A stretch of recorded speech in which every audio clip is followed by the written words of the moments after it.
প্ৰায় অসম জুৰি লিখকৰ তাতে লিখনি আছে তাতে ছাৰে মই ধন্যবাদ জনাইছোঁ আজি এই মঞ্চত মোকো তাতে সদস্য ৰূপে ৰাখিছে ছাৰৰ গা বেয়া হাৰ্টৰ ব্লক পাইছে আহিব বিচৰা নাছিলে কিন্তু আমাৰ মৰমৰ কাৰণে ছাৰে আহিছে ছাৰকো মই সুস্বাস্থ্য কামনা কৰিছোঁ সদায় ভালকৈ থাকক এনেকৈ আৰু ভাল হৈ যেন আমাৰ শংকৰী সাহিত্য আমাৰ ভাষা সাহিত্য কেয়াৰ কৰিব পাৰে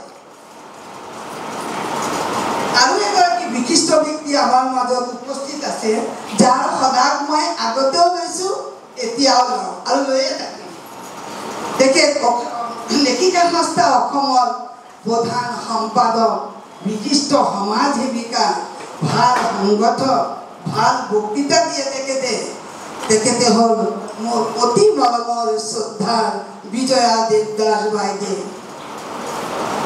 বাইদেউক মই বহুত বছৰ আগতেই পাইছিলোঁ তেতিয়া ময়ো একদমেই সৰুৱে বুলিয়ে ক'ব পাৰোঁ 20 বছৰ 25 বছৰ হৈ গ'ল ধৰক বাইদেউক পোৱা 25 বছৰ হৈ গ'ল বাইদেৱে সিজুবাৰী অঞ্চলত 2 নং সিজুবাৰীত বাইদেৱে চাকৰি কৰিছিলে জীৱনৰ শেষ সময়খিনি প্ৰায় 10 বছৰমান তাতে বাইদেউ আছিলে 18 বছৰ বাইদেউ আছিলে সেইখিনি সময়ত স্কুলখনৰ অৱস্থা আৰু সিজুবাৰীৰ অৱস্থা আছিলে তথৈবচ তাৰমানে স্কুলখনৰ কোনো মানে অৱস্থাই নাই ল'ৰা ছোৱালীও নাই স্কুলৰ ভঙা চিঙা আৰু সেইখিনি সময়ত মই তাতে বডিৰ সদস্য আছিলোঁ স্কুলখনৰ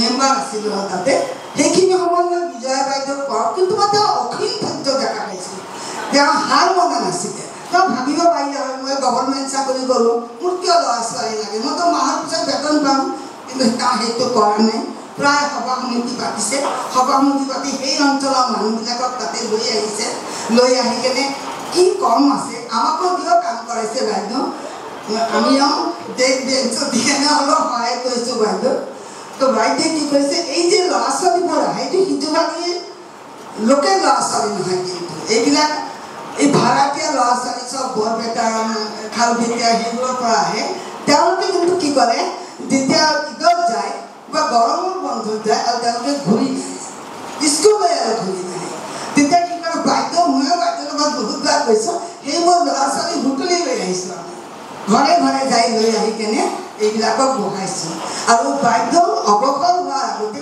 এইখন স্কুল অতি সুন্দৰৰূপে গঢ় দি আহিছে খালি স্কুল নহয় সমাজত যিকোনো কামতে বাইদেউ আগবাঢ়ি গৈছে বাইদেউ আমি এই অঞ্চলৰ মানুহৰ শলাগ লৈয়ে থাকে বাইদেউক আৰু যিকোনো কামতে মাতে বাইদেউক যথেষ্ট ধন্যবাদ জনাইছোঁ বাইদেউ দীৰ্ঘায়ু কামনা কৰিছোঁ বাইদেউ সদায় যেন এনেকৈ সমাজৰ কাম কৰি থাকে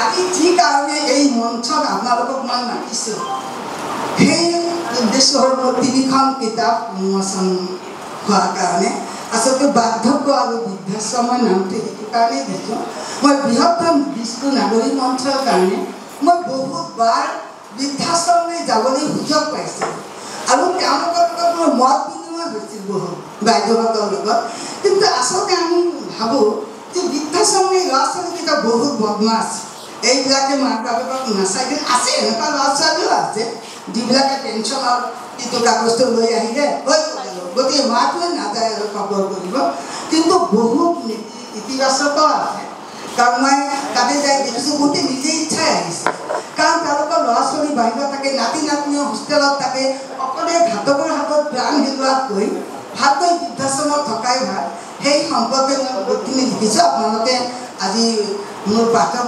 যিবিলাক পাঠকৰ হাতত পঢ়িব আজি তেওঁলোকে পঢ়িলে গম পাব আৰু 14টা সৰু ডাঙৰ প্ৰবন্ধ তাতে সন্নিৱিষ্ট কৰা মোৰ দ্বিতীয় কাব্যপুথি হ'ল দ্বিতীয় মোৰ 3 নম্বৰ এইটো যি নহয় বঙালী কাব্যপুথি প্ৰথম হ'ল যাবিছে দেশে তাৰমানে সৰুতে ঘৰত এটা বঙালী কিতাপৰ মহল পাইছিলোঁ দেউতা শিক্ষক আছিলে তেখেতে দেশ পত্ৰিকা আনন্দলোক আৰু ছবিয়েট ৰাছিয়া আমাৰ কাৰণে চুপতৰা তাৰপিছত আপোনাৰ আশাপূৰ্ণা দেৱী বিমল মিত্ৰ উপন্যাস আৰু আমাৰ বংকিম শৰৎ সাহিত্য বংকিম ৰচনাৱলী সেইবোৰ কিতাপ আমি পাইছিলোঁ তাতে এটা কিন্তু টিভি নাছিল, মোবাইল নাছিল, একোৱেই নাছিলে। আমি কিতাপ পঢ়া এটা মহল আছিল। সেই কিতাপ আমি পঢ়ি কেনে মই এটা মনত বঙালী লিখাৰ এটা ভাৱ জাগিছিলে। কিন্তু মই বঙালী স্কুলত পঢ়া নাই, কিন্তু মই ইমান পাকৈত নহয়।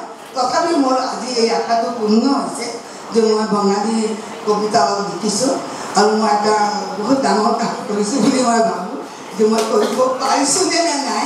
কাৰণ প্ৰায় 10 গৰাকী অসমীয়া বিশিষ্ট কবিৰ কবিতা বঙালীলৈ অনুবাদ কৰিছোঁ।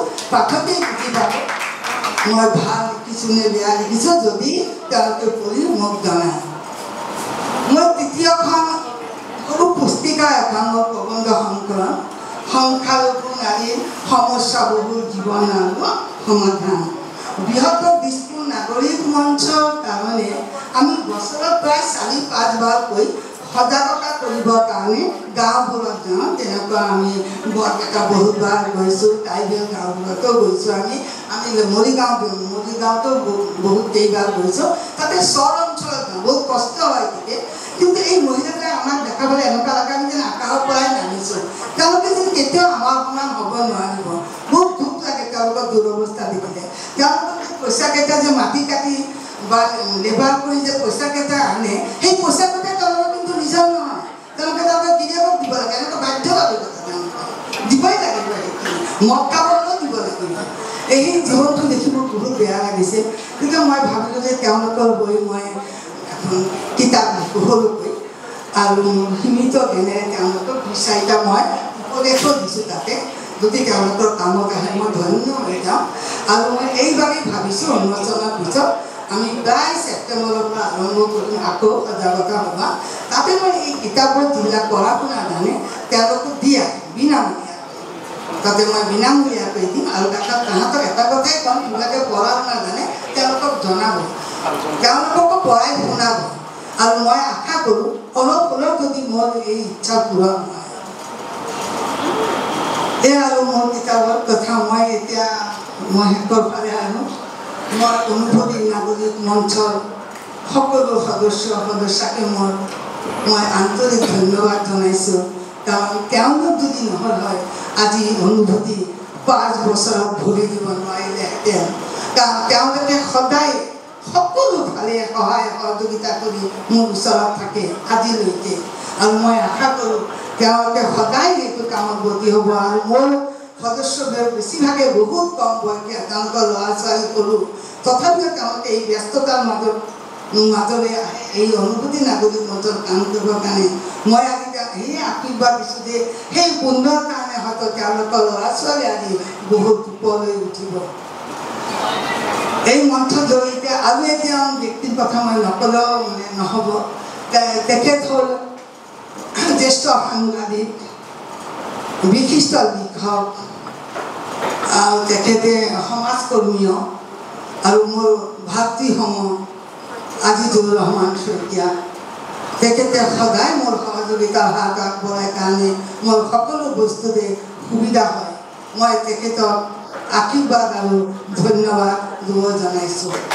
আকৌ আপোনালোকক সকলোলৈ মই আন্তৰিক ধন্যবাদ জনাই মোৰ আজিৰ এই কথাখিনি মেলানি মাতি দিওঁ।